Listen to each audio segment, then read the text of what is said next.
Joe had another commitment, and I appreciate you. Worked it out. Thank you. That's what it's all about, juggling. April, Ms. Gamot. My first question for all of you is, as a town councilor, how would you engage the public to become more active in town politics? Mr. Dolan. Well, thanks, April. The first thing I would do is, I kind of touched on it on my opening statement, is with all the new development that's about to happen in town, especially just down the street in the Woodmont Orchard area, we need to begin another community engagement process. I led that effort back in the early part of the last decade. It was called the Best Towns Initiative. It was modeled after the Best Schools process in the late 90s, right around the year 2000.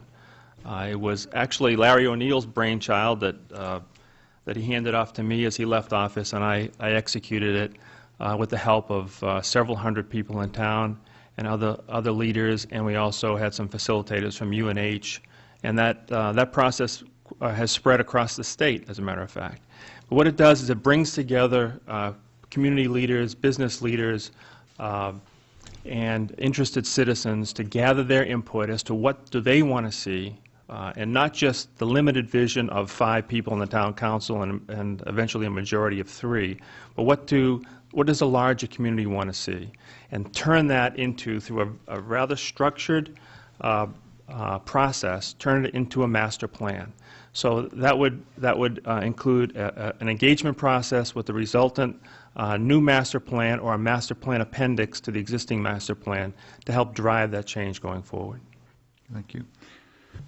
Mr. Siegman. Engaging the public in this town is, people talk about it all the time, how people don't show up for town meetings. You can't get any more than maybe 20, 30 people to show up, unless it's a very hot topic, in which case maybe 200 will show up. People have to care, first off. You're not going to get them to come in here if they don't care. So the first thing you need to do is create an interest for people to come to the meetings and stuff. I think some things you could do is you can definitely engage the citizens around the property. I, for one, I live right down the road from where Woodmont Orchard is. I can tell you that many people probably on the streets around it would be interested in what's going on with it, notifying them and letting them know about a meeting maybe, about what's going to be developed in their neighborhood. A lot of people, I've heard the term transients in Londonderry. They live here, they work elsewhere. It's hard to get them all on the same night. Their weekends are valuable time with their kids and when they travel and stuff, so it is tough to get them in one place. So I don't have a solution on how to get transient people like myself. I get home at 7 o'clock at night. It's tough to then all of a sudden turn around without eating dinner and try to get to a meeting, but you're by 9 o'clock at night, you're home by 10, 11, so that makes it tough. But you have to provide some type, whether it's over the cable system in town here, some means, or email or letters, to let them know that their input is valuable. Maybe they could mail it in if they can't meet there, but I think you would find a broader interest if more people knew that the town was interested in putting their hand in the developers, and that the developers actually wanted to know what the people around the development are interested in. Thank you. Mr. Frieda? Thank you. April, I think one of the biggest parts of the problem is that a lot of people don't feel that even if they do show up, they're going to have an impact on anything. And while it's a sort of off topic because it's the school board, just look at that, for instance. The school board requires 500 people to show up before you can have any sort of impact at deliberative session. That, to me, is unfair. If I have something to say and I want to try to influence something, I have to drag 500 of my friends and family down to the school deliberative session in order to accomplish that. And I think what that engenders is a lot of frustration on people. People feel they're frozen out of the system. For example, $16 million has been spent on open space. Most of it, all their meetings are untelevised. They're held in a small room that has 1 or 2 seats available if the entire commission is standing there. So why do people, why would people want to participate in that when we've put up so many roadblocks for voter participation? So I think what we have to do is have an honest look at things and say, if we're going to have open government, if we're going to let people have an impact on things, then we have to trust people. For example, when the school is talking about reducing the quorum, I said reduce it to 0.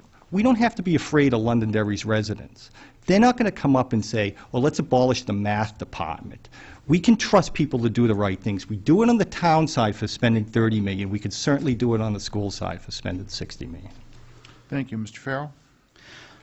April, as I see this, and not to repeat anything some of my fellow candidates have said, is that I see it from the standpoint of a real grassroots effort. As the umpire chief for LAFA softball for the last 3 years, I probably spend half my time with the umpires every day at the fields, and the other half of my time in the stands with people asking questions or me encouraging them to, to come to different events.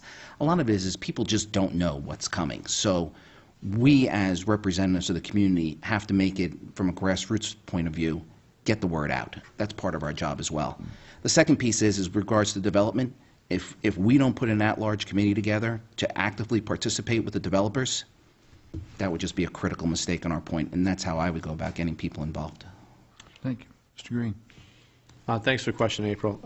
Really, this is about commitment and hard work. I actually agree with Mr. Farrell in regards to the fact that it's a grassroots effort. It's about informing the public. You have to get the word out there. And I love to communicate, so one of the things that I was kind of dreaming up was that there's a few forums that could be created, and some of these forums, actually the town council, one of the members or two of the members, but I plan it, if I get on the town council to start this right up, start a council forum. There's websites, LondonderryNewHampshire.net, Town Underground, very informative websites out there that you can add your comments to, things that happen, things that we're looking at in the town council. There's Facebook. I'd have you guys follow me on Twitter if you wanted to. I mean, I really think the communication's important because some of the things, as one of the other council candidates said, some of the things, the time is not always convenient for some of the public to come in. So I think that this should be not only on cable like it is right now, but also there should be somebody that's a conduit for the council that communicates these things out there. Maybe meet a council in a coffee shop, these type of innovative ideas.